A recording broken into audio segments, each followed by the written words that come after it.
kwibuka iyaba bitabagaho. Kwibuka tariki ya mbere z'ukwezi kwa 10 kugeza ku tariki ya 30 z'ukwezi kwa 10 2022 no kwibuka.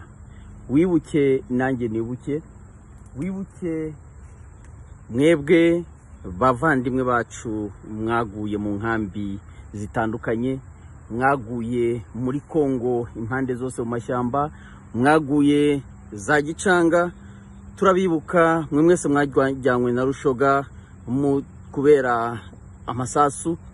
Turabibuka rero namwe mwese mwiciwe mu gihugu cy'u Rwanda muzira gutera itabi. Turabibuka mu karere ka Ruhengeri, Gisenyi.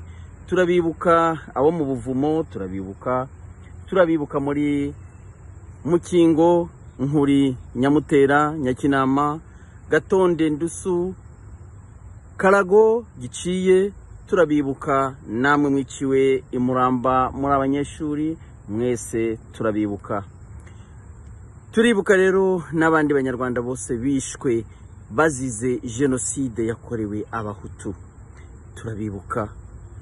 Ibuka nanjye nibuke iyi genocide yakorewe abahutu.